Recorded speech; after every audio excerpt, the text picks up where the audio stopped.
Hello दोस्तों, तो जैसे कि पिछले एपिसोड में हमने देखा कि वांग काइमीर ने यहाँ पर सन मून रॉयल एकेडमी को हराने के लिए पीकॉक डांस आर्मर का इस्तेमाल किया था, जिसकी वजह से उसकी स्ट्रेंथ और उसकी स्पीड एजिबिलिटी सब कुछ 30% से ज्यादा इंक्रीज हो गए। और अगले कुछ ही सेकंड्स के अंदर हम देखते हैं कि उसने होंगचेन और मिस वैंग दोनों को ही बचाड़ दिया, जिसके साथ ही सन मून रॉयल एकेडमी इस कॉम्पिटिशन से एलिमिनेट हो गए और शेक एकेडमी को आगे की तरफ जाने का मौका मिल गया, जहां उनका मुकाबला टांग सेट से होगा। दूसरी तरफ हम देखते हैं कि यूहो भी यहाँ पर कीटाओ के साथ मिलकर रात में सोल गाइडेंस कंपटीशन के लिए पहुँच गया था, जिधर यूहो और कीटाओ को बताया जाता है कि तुम लोगों को कंटेस्टेंट नंबर 96 और 98 से जरा बचकर रहना होगा। ये दोनों सबसे ज्यादा पावरफुल सोल गाइडेंस मास्टर्स है, क्योंकि इन दोनों के पास ही काफी ज्यादा बेहतरीन कार्विंग नाइफ्स थे और इसी वजह से ये दोनों बहुत ज्यादा उछल रहे थे। लेकिन दूसरी तरफ यूहो ये सब बर्दाश्त नहीं करता, बल्कि वो कंटेस्टेंट नंबर 98 को यहाँ चैलेंज कर देता है। यह इस कंपटीशन में जो भी हारेगा उसे अपना कार्विंग नाइफ दूसरे को देना होगा, जिस पर 98 भी एग्री हो गया था, क्योंकि इसे यूहो का कार्विंग नाइफ बहुत ज्यादा पसंद आया।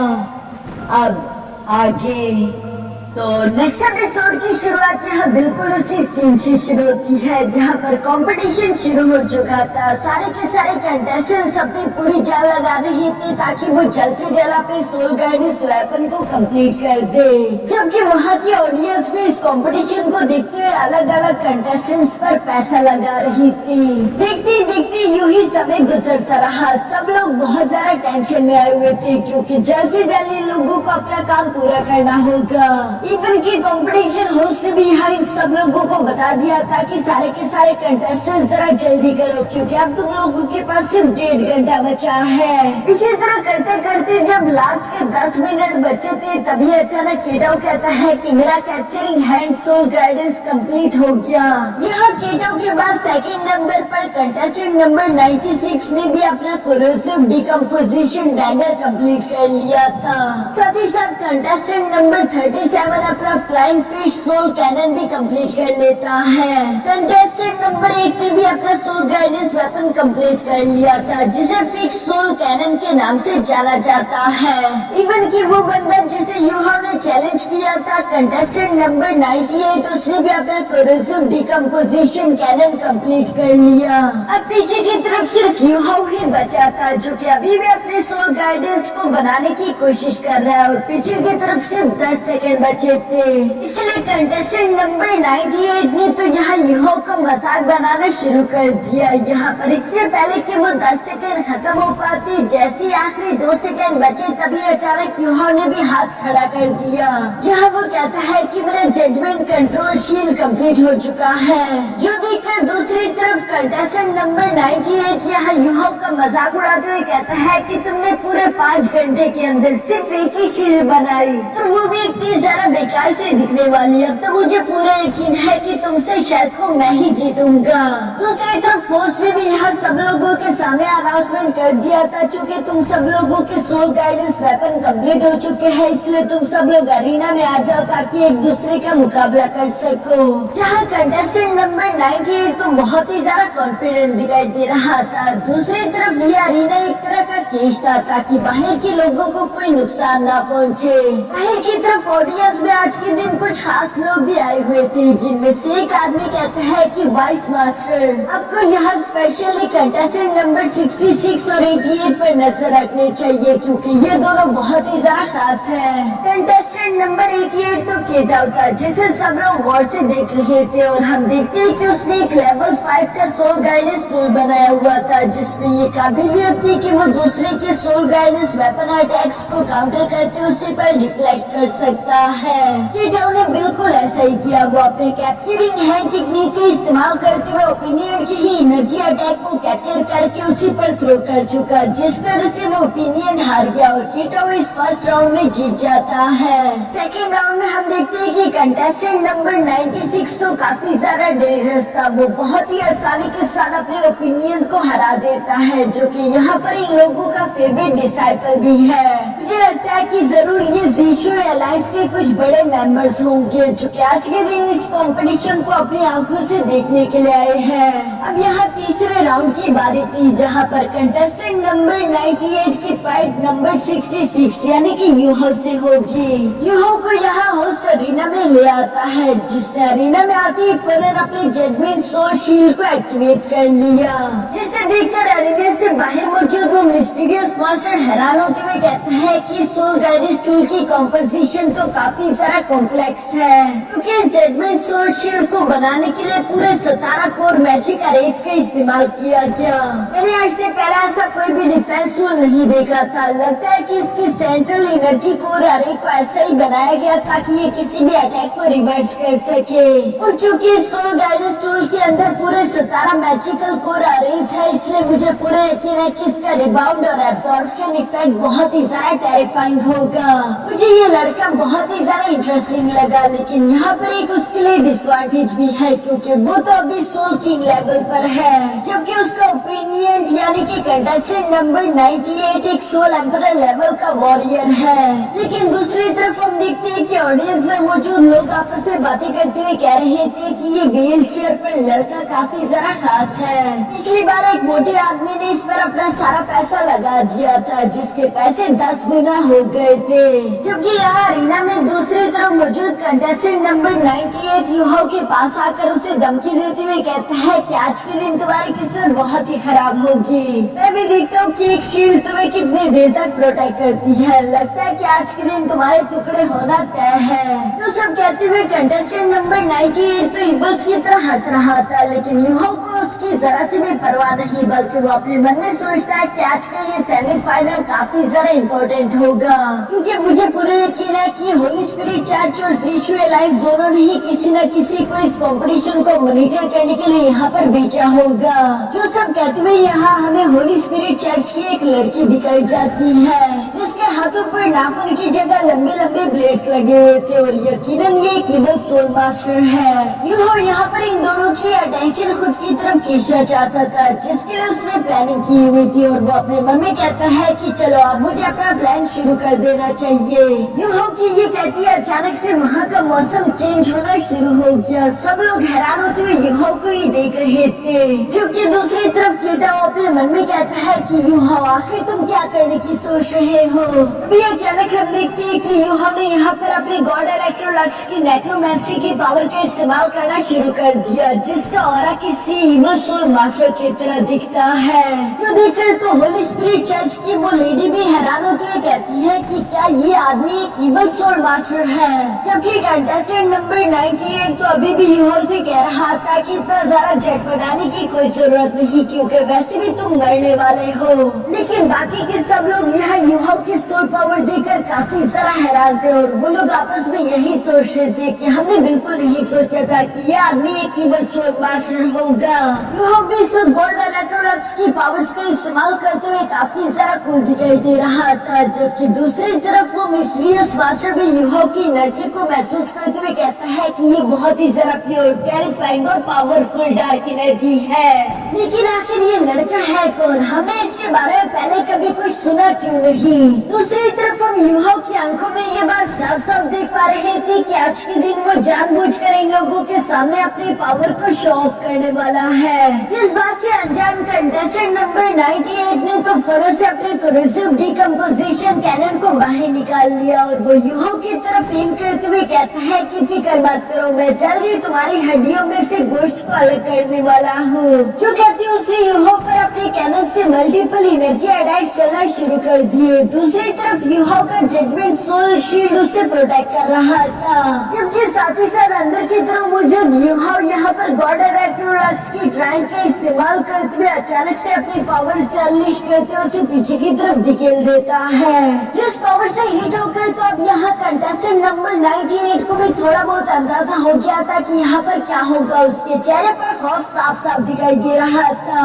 दूसरी तरफ फ्रेंड्स यूहो भी यहाँ पर काफी कूल तरीके से फौरन अपने ब्लड कर्स को एक्टिवेट कर लेता है, जहाँ पर हम देखते हैं कि उस ब्लड ने तेजी के साथ आगे की तरफ जाते हुए यहाँ कंटेस्टेंट नंबर 98 को जगड़ लिया, जो देखकर तो सब लोग ही काफी सारा घबरा गए थे। और वो मिस्टीरियस मास्टर कहते हैं कि ये लड़का तो मानना पड़ेगा, सोल किंग लेवल पर होने के बावजूद भी इसने हायर लेवल के लड़के को इतनी आसानी के साथ रिस्ट्रिक्ट कर दिया ताकि वो कोई भी मूवमेंट ना कर सके। दूसरी तरफ हम देखते हैं कि कंटेस्टेंट नंबर 98 को यहाँ बहुत ही ज्यादा बेइज्जती फील हो रही थी। वो अपने मन में कहता है कि एक अपाहिज इंसान मुझे मेरे 6 मार्शल सोल स्किल को इस्तेमाल करने पर मजबूर कर देगा, ये मैंने बिल्कुल नहीं सोचा था। जो कहती है कंटेस्टेंट नंबर 98 अचानक से अपनी 6 मार्शल सोल की पावर को एक्टिवेट करते हुए खुद को आजाद करवा लेता है। इस टेक्निक का नाम था फैंटम डीमन क्ला, जिसका इस्तेमाल करते हुए यूहो पर हमला करने की कोशिश कर रहा था। साथ ही साथ वो गुस्सा होते हुए कहता है कि अब तुम मेरा कहर झेलने के लिए तैयार हो जाओ। लेकिन इससे पहले कि वो यूहो को यहाँ पकड़ पाता तभी अचानक यूहो ने पहली दफा गॉड इलेक्ट्रोलक्स की पावर का इस्तेमाल करते हुए स्पाइरल गेट को ओपन कर दिया, जो गेट किसी पोर्टल की तरह दिख रहा था। और इसके ऊपर होती है अचानक अंदर से एक तलवार तेजी के साथ बाहर की तरफ आते हुए इस फैंटम डीमन क्ला अटैक को कैंसिल आउट कर देती है, जिसकी वजह से कंटेस्टेंट नंबर 98 के हाथों में तो काफी सारा दर्द हुआ। और हमें देखने को मिलता है कि ये तलवार तो एक शैडो वॉरियर की थी। और यूहो ने यहाँ पर जिस टेक्निक का इस्तेमाल किया है उसे वो गेट ऑफ डेथ का नाम देता है, क्योंकि ये दोनों वॉरियर जो कि इस गेट ऑफ डेथ से निकलकर बाहर आई है, ये दोनों ही अनडेड वॉरियर है। असल में गॉड इलेक्ट्रोलक्स ने अपने अनडेड की एक बहुत बड़ी आर्मी बनाई हुई थी, जिससे उसने अपने स्पाइरल डेमी प्लेन के अंदर कैद करके रखा हुआ था। और यह पहली दफा उस आर्मी के अंदर से 2 सोल्जर्स को यहाँ समन करने में कामयाब हो पाया, जो कि काफी ज्यादा डेंजरस दिख रहे थे। वो दोनों ही अनडेड शैडो वॉरियर्स तेजी के साथ आगे की तरफ बढ़ते हुए कंटेस्टेंट नंबर 98 पर हमला करना शुरू कर देते हैं। ऊपर से मिस्टीरियस मास्टर भी ये देखकर हैरान होते हुए अपने मन में कह रहा था, इस कंटेस्टेंट नंबर 66 के पास तो इवल सोल मास्टर की एबिलिटीज कमाल की है, इसने तो मेरी इमेजिनेशन से भी ज्यादा अच्छा परफॉर्म किया। जबकि दूसरी तरफ नीचे अरीना में हम देखते हैं कि यूहो के शैडो वॉरियर्स ने सबसे पहले तो कंटेस्टेंट नंबर 98 का सोल गाइडेंस टूल तोड़ दिया, साथ ही साथ वो इसे हिट करते हुए इंजर्ड भी कर देते हैं। उसके मुंह से खून निकल रहा था, जो देखकर यूहो अपने शैडो वॉरियर्स को गायब करते हुए धीरे से आगे आकर उस कंटेस्टेंट नंबर 98 से सवाल करते हुए पूछता है कि क्या तुम अब भी लड़ना चाहते हो, जिस पर वो इंजर्ड वॉरियर जवाब देते हुए कहता है कि नहीं, मैं हार मानता हूँ। और ये कहते हुए वो धीरे धीरे अपनी टूटे हुए सोल गाइडेंस टूल की तरफ बढ़ने लगा। यूहो को भी लग रहा था कि शायद उसने हार मान ली होगी, लेकिन ये कुत्ते के दुम था जो कि कभी सीधा नहीं होने वाला, क्योंकि हम देखते हैं कि वो फौरन अपने टूटे हुए सोल गाइडेंस टूल में से एक डैगर को उठाकर तेजी के साथ आगे की तरफ बढ़ते हुए यूहो पर हमला करने की कोशिश करता है। लेकिन यूहो के जजमेंट सोल शील्ड ने उसके अटैक को ब्लॉक करने के साथ साथ उसके डैगर को भी कैप्चर कर लिया, जो देखकर दूसरी तरफ यूहो दोबारा से अपने मास्क को पहनते हुए कहता है कि तुमने बहुत बड़ी गलती कर दी, क्योंकि यूहो अब उसी के डैगर को उस पर थ्रो करते हुए उसकी जान लेने के लिए तैयार था। हम देखते हैं कि यूहो ने बिल्कुल ऐसे ही किया, वो अपने जजमेंट सोल शील्ड का इस्तेमाल करते हुए उस डैगर को तेजी के साथ रिपेल करते हुए उसी कंटेस्टेंट नंबर 98 पर थ्रो कर देता है, जो देखकर तो कंटेस्टेंट नंबर 98 की हवा टाइट हो गई थी। पर तभी अचानक उसका मास्टर फौरन से अरीना में जंप करते हुए यहाँ उस अटैक को ब्लॉक करते हुए कहते हैं कि बस बहुत हुआ। और साथ ही साथ वो कहते हैं कि इसकी तरफ से मैं तुम्हारे सामने सरेंडर करता हूँ, जो सुनकर यूहो हैरान होते हुए कहता है कि और तुम हो कौन, जिस पर हमें देखने को मिलता है कि ये तो वही मिस्टीरियस मास्टर है। और वो जवाब देते हुए कह रहा था कि मैं इस लड़के का मास्टर हूँ। ये कहते हुए वो मिस्टीरियस मास्टर अपने डिसाइपल से डार्क एज़ोर ड्रैगन ब्लेड को लेकर यहाँ यूहो की तरफ ले गया, और वो कहता है कि लो इस ब्लेड को रखो और मेरी डिसाइपल की जान को बख्श दो। यूहो ने भी उस कार्विंग डैगर को एक्सेप्ट कर लिया था। इसके बाद यहाँ सब लोगों के सामने उस मिस्टीरियस मास्टर का इंट्रोडक्शन करवाया जाता है कि इनका नाम है मास्टर नैन गोंग वान, जो कि ट्विन लाइट अलायंस के लीडर है। और उन्होंने सबके सामने यहाँ यूहो को इस राउंड में विनर डिक्लेयर कर दिया था। और वो वहाँ पर मौजूद सब लोगों को बताते हैं कि यहाँ सेमीफाइनल राउंड पूरी तरीके से खत्म हो चुका है। कंटेस्टेंट नंबर 66 जिसका नाम टांग हु यानी कि यूहाओ, कंटेस्टेंट नंबर 88 जिसका नाम टांग सी यानी कि केटा, और कंटेस्टेंट नंबर 96 एक स्वान जेंग। ये तीनों ही हमारे ट्विलाइट अलायंस के सबसे ज्यादा पावरफुल सोल गाइडेंस मास्टर बने, जो कि हमारे ट्विलाइट अलायंस को बाकी के दो अलायंस के सामने रिप्रेजेंट करने के लिए फाइनल लड़ने जाएंगे। जो सारी बातें सुनकर वहाँ पर मौजूद सारी की सारी ऑडियंस तो फाइनल के लिए बहुत ही ज्यादा एक्साइटेड दिखाई दे रही थी। साथ ही साथ हम देखते हैं कि मास्टर नैनगोंग यहाँ यूहो से सवाल करते हुए पूछता है कि आज से पहले मैंने इतना ज्यादा क्लोज रेंज डिफेंसिव शील्ड कभी नहीं देखा, क्या तुम इसके बारे में मुझसे डिस्कशन करना चाहोगे? जो सुनकर यूहो से जवाब देते हुए कहता है कि फाइनल के बाद मुझसे ये डिस्कशन कर लेना, और ये कहने के बाद वो केटाओ के साथ वहाँ से रवाना हो गया, जहाँ मास्टर नैनगोंग और होस्ट दोनों ही इन लोगों को बाहर तक छोड़ने के लिए आते हैं। यह मास्टर नैनगोंग यूहो की तरफ देखते हुए अपने मन में कह रहा था कि ये लड़का बिल्कुल वैसा ही है जैसे हमारे मास्टर को एक लड़की की तलाश थी। दूसरी तरफ वो होस्ट भी यहाँ पर मास्टर नैनगोंग के पास आकर उन्हें बताता है कि ये दोनों आपस में भाई हैं और ये दोनों ही सोल गाइडेंस टूर कंपटीशन में हिस्सा लेने के लिए इसलिए आए थे ताकि इन्हें पैसा और रेयर मटेरियल मिल सके। जो सुनकर मास्टर नैनगोंग जवाब देते हुए कहते हैं कि अगर ये दोनों हमें फाइनल जीतने में मदद करे तो इससे हमारी इज्जत बहुत ज्यादा बढ़ जाएगी। उसके बाद इन दोनों के लिए रेयर मटेरियल्स या फिर गिफ्ट जमा करना ये तो बिल्कुल भी हमारे लिए मुश्किल काम नहीं। जो सब कहते हुए मास्टर नैनगोंग अचानक से पीछे की तरफ पलटते हुए कहता है कि वाइस मास्टर, क्या मैंने सही कहा? आप इसके बारे में क्या सोचती है? जो सुनकर वही वाइस मास्टर यहाँ पर जवाब देते हुए कहती है कि मुझे लगता है कि हमें इस लड़के को रिक्रूट करना चाहिए, ये हमारे लिए बेस्ट ऑप्शन होगा। लेकिन अगर ये लड़का फिर हमारे साथ ज्वाइन ना होना चाहे फिर हमें इसे रास्ते से हटाना होगा ताकि ये हमारे लिए मुसीबत ना बने। यह इसके बाद नेक्स्ट सीन हम लोगों को होटल रूम का दिखाया जाता है, जहाँ पर यूहो ने जीता हुआ डार्क अज़ूर ड्रैगन ब्लेड केटाओ के हवाले कर दिया, जो देखकर केटाओ तो बहुत ही ज्यादा सरप्राइज हो गया था। दूसरी तरफ यूहो मुस्कुराकर उसे जवाब देते हुए कहता है कि इसे रख लो, मेरे पास तो ऑलरेडी लाइफ गार्डियन ब्लेड है। ये सब तो चल ही रहा था, पर तभी अचानक मिस टांग वुडोंग बीच में आते हुए यूहो से कहती है कि यूहो, मुझे तुमसे बात करनी है। क्या ये सच है कि तुम इस कंपटीशन को जीतकर होली स्पिरिट चर्च को ज्वाइन करने का सोच रहे हो ताकि तुम अंदर जाकर जासूसी कर सको? यह मिस टांग वुडोंग की ये बात सुनकर तो बाकी के सारे मेंबर्स को भी बहुत बड़ा झटका लगा और वो लोग हैरान होते हुए यूहो से सवाल करते हुए कहते हैं कि यूहो, क्या ये सच है? यूहो ने असल में अपने प्लान को सीक्रेट रखा हुआ था और ये देखकर वो मिस टांग वुडोंग से कहता है कि आखिरकार तुमने मेरे प्लान के अंदर जाकर देख ही लिया, मुझे माफ कर देना, लेकिन हाँ यही सच्चाई है। जो सुनकर मिस टांग वुडोंग उदास होते हुए कहती है कि यूहो, मैं तुम्हें इसकी इजाजत बिल्कुल भी नहीं देने वाली। हाँ बेशक ये सच है कि तुम्हारे पास ऐसी एबिलिटी है कि तुम खुद को इविल सोल मास्टर दिखा सको, लेकिन स्टिल इविल सोल चर्च के अंदर इन्फिल्ट्रेट करने में बहुत ज्यादा खतरा है, वहाँ पर तुम्हारी जान जा सकती है।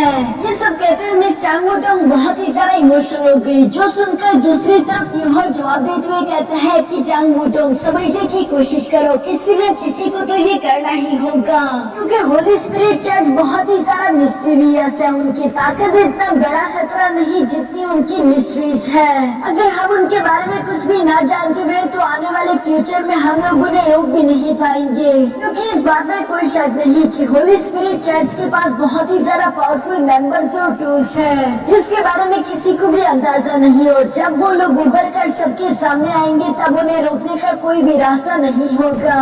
इस पूरे के पूरे कॉन्टिनेंट में बहुत ही ज्यादा तबाही होगी। वन के एल्डर मूव भी यही चाहते थे, वो मरने से पहले वर्ल्ड सोल मास्टर्स को लेकर बहुत ही ज्यादा परेशान थे, और चूँकि अब मेरे मास्टर यानी कि एल्डर मूव नहीं रहे तो उनके बाद ये रिस्पॉन्सिबिलिटी मुझे ही लेनी होगी। मिस यांगन यहाँ यूहो की बातें सुनकर मिस टांग वुडोंग से कहती है कि टांग वुडोंग, तुम्हें समझना होगा, यूहो बिल्कुल सही बोल रहा है, क्योंकि सेवन शेड डेविल्स होने के नाते इविल सोल मास्टर्स को रोकना और उनके खिलाफ फाइट करना यही तो हमारी ड्यूटी है। क्योंकि जाजू भी इस बात से एग्री करते हुए कहती है कि यूहो की स्किल्स कमाल के हैं, बेशक उसकी कल्टीवेशन ज्यादा नहीं लेकिन फिर भी वो हम सबसे ज्यादा ताकतवर है, इसलिए मुझे पूरा यकीन है कि यूहो इस मिशन को हैंडल कर लेगा। जो सुनकर दूसरी तरफ मिस टांग वुडोंग धीरे से यूहो के पास आकर उसका हाथ पकड़ते हुए कहती है कि यूहो, मैं तुम्हारी बात से एग्री करती हूँ। बेशक मैं ऐसा चाहती नहीं, लेकिन मैं जानती हूँ कि तुम्हें ये करना ही होगा। लेकिन उससे पहले मैं चाहती हूँ कि तुम मुझसे एक और वादा करो।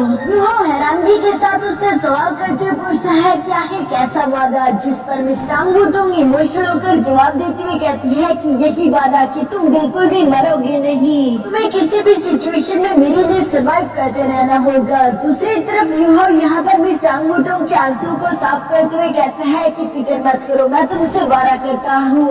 यहाँ ये सारा इमोशनल सीन तो चल ही रहा था, तभी अचानक सुसन शी खड़ा होते हुए कहते हैं कि चलो भी अब सोने का वक्त हो गया। वैसे भी कल के दिन रॉबिन राउंड की लास्ट मैच होने वाला है, जहाँ पर हमारा मुकाबला शेक टीम से होगा। यहाँ डांसेट के सारे मेंबर्स ही जीतने के लिए बहुत ज्यादा मोटिवेटेड थे, पर यूहो यहाँ पर अपने दोस्तों से कहता है कि मेरे पास कल के मैच के लिए एक जबरदस्त आइडिया है, जो कि क्या था फिलहाल हम लोगों को ये नहीं बताया जाता। लेकिन यूहो ने अपने दोस्तों के साथ इस आइडिया को डिस्कस कर लिया। इसके बाद हम लोगों को रात का सीन दिखाया जाता है, जहाँ यूहो आराम से सो रहा था। भी अचानक यूहो की गॉड इलेक्ट्रोलस से मिली हुई डेस्टिनी आई रिएक्ट करना शुरू हो गई। वो हैरान होते हुए जब अपनी आंखें खोलता है तो वो खुद को एक अजीब सी जगह में पाता है, जहाँ उसे अपने चारों तरफ बहुत सारे अनडेड सोल्स देखने को मिले। और वो हैरान होते हुए सोच रहा था कि आखिर ये कौन सी जगह है। भी अचानक यूहो को यह एक प्यारी आवाज सुनाई दी, जो कि यूहो से कह रहा था इसे कहते हैं स्पेक्ट्रल अनडेड सेमी प्लेन। जो आवाज तो यूहो के लिए जानी पहचानी थी, इसलिए वो हैरान होते हुए उसी आवाज की तरफ बढ़ने लगा। साथ ही साथ वो आवाज यहाँ यूहो से कह रही थी कि जब ह्यूमंस कल्टीवेट करके गॉड रैम में पहुंच जाए तो उनको एबिलिटी मिलती है कि वो इस तरह के सेमी प्लेन्स क्रिएट कर सके। और इसी तरह जब मैं गॉड रैम में इंटर हुआ था तो मैंने स्पेक्ट्रल अनडेड सेमी प्लेन को क्रिएट किया, जहाँ पर मैंने अपनी डेथ स्पिरिट की सेक्रेट क्लास और एनर्जी का इस्तेमाल करके इस डोमेन को स्टेबल बनाया था। यहाँ ये सारी बातें कहने वाला कोई और नहीं बल्कि हमारा गॉड इलेक्ट्रोलक्स था, जो कि यूहो के सामने आ जाता है। दूसरी तरफ यूहो भी गॉड इलेक्ट्रोलक्स को देखकर इमोशनल हो गया था। उसकी आंखों से आंसू बह रहे थे और वो इमोशनल होते हुए कहता है कि टीचर आप वापस आ गए, मुझे लगा था कि मैंने आपको खो दिया, आप मर चुके हो। जो सुनकर दूसरी तरफ गॉड इलेक्ट्रोलक्स भी मुस्कुराकर यूहो को जवाब देते हुए कहता है कि हाँ बेशक मैं जिंदा हूँ। असल में उस दिन जब हाउडिया सेट में मैंने अपनी डिवाइन कॉन्शियसनेस को पूरी तरीके से बर्न आउट कर दिया तो मुझे लगा था कि अब मैं डिसअपीयर हो जाऊंगा। मेरी डिवाइन कॉन्शियसनेस का बस सिर्फ एक छोटा सा पीस ही बचा था, लेकिन तभी अचानक वहाँ पर एक ट्रांसेंडेंट बीइंग आया, जो कि कोई और नहीं बल्कि डांसेंट था। और उसने मुझे मरने नहीं दिया क्योंकि मैंने उसके हाउडियन सेट की मदद करी थी। सिर्फ उसी की वजह से आज मुझे ये मौका मिल चुका है कि मैं तुम्हारे पास वापस आकर अपनी डेथ की मैजिक का असली एसेंस तुम्हें सिखा पाऊँ। जो सुनकर यूहो हैरान होते हुए कहता है कि आखिर ये true essence of death magic क्या है, जिस पर गॉड इलेक्ट्रोलक्स ने यूहो को समझाना शुरू कर दिया कि कई सारे लोग समझते हैं कि सूरज की चमकती हुई रोशनी एक जिंदगी है और अंधेरा एक मौत। लोगों को लगता है कि लाइफ एंड डेथ दोनों एक दूसरे के बिल्कुल ऑपोजिट है, क्योंकि लाइफ मैजिक का इस्तेमाल करते हुए किसी को जिंदगी दी जा सकती है और डेथ मैजिक का इस्तेमाल करते हुए सिर्फ लोगों को मारा जा सकता है। लेकिन ये बात बिल्कुल गलत है। यूहो तो हैरानगी के साथ यहाँ गॉड इलेक्ट्रोलक्स की सारी बातें सुन रहा था, जबकि दूसरी तरफ गॉड इलेक्ट्रोलक्स यूहो को जवाब देते हुए कहते हैं कि मेरे हिसाब से true essence of death magic असल में कुछ और नहीं बल्कि खुद लाइफ इटसेल्फ है। अब यूहो को समझ आया कि उसके मास्टर यानी गॉड इलेक्ट्रोलक्स की टेक्निक्स बिल्कुल ऑपोजिट है। इवन सोल मास्टर जिन टेक्निक्स का इस्तेमाल करते हैं वो बेशक डेड बॉडी को अपने हिसाब से मूव करवा सकते हैं, लेकिन दूसरी तरफ गॉड इलेक्ट्रोलक्स का डेथ मैजिक किसी को भी दोबारा से एक न्यू जिंदगी प्रोवाइड कर सकता है। इसी तरीके से गॉड इलेक्ट्रोलक्स ने सोल्जर्स की आर्मी को क्रिएट करा था। यहाँ पर ये सारी बातें सुनकर दूसरी तरफ गॉड इलेक्ट्रोलक्स भी यूहो को शाबाश बोलता है, क्योंकि वो इतनी आसानी के साथ गॉड इलेक्ट्रोलक्स की सारी बातों को समझ गया। और साथ ही साथ गॉड इलेक्ट्रोलक्स यहाँ यूहो के सामने आते हुए कहते हैं कि यूहो आप समय आ चुका है, तुमने ऑलमोस्ट सब कुछ सीख लिया, अब वक्त आ चुका है मेरी सारी की सारी लेगेसी तुम्हारे हवाले करने का, क्योंकि आगे का ये सफर तुम्हें अकेले ही तय करना होगा।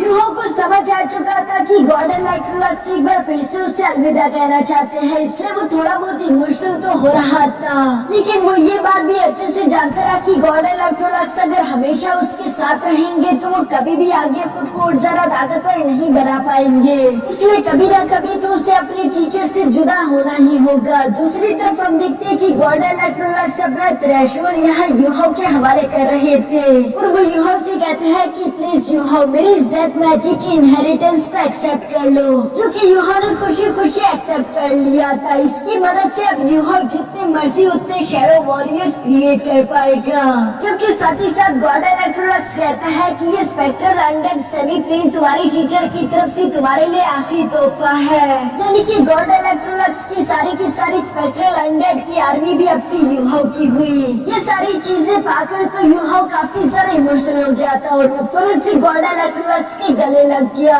जहाँ गॉड इलेक्ट्रोलक्स भी यूहो के सर पर हाथ रखते हुए कहते हैं कि बेशक डेथ को अपनी बॉडी में रखना, लेकिन अपने दिल को कभी भी डेथ के हवाले मत करना, बल्कि तुम्हारे दिल में हमेशा रोशनी होनी चाहिए। इसका सिंपल मतलब यही है कि यूहो कभी भी खुद को अंधेरे के हवाले मत करना। और ये कहने के बाद गॉड इलेक्ट्रोलक्स यूहो को अलविदा करते हुए वहाँ से चला गया, जो देखकर यूहो भी इमोशनल होते उनके पीछे भागने की कोशिश करता है, पर अचानक से उसकी आंख खुल गई और वो देखता है कि सुबह हो चुकी थी, जबकि गॉड इलेक्ट्रोलक्स भी अपनी आगे की जर्नी पर जा चुका था। यूहो उन्हें याद करते हुए कहता है कि मास्टर आपसे मैं आपकी डेथ मैजिक को आगे लेकर जाऊंगा और उसे और ज्यादा डेवलप करूंगा।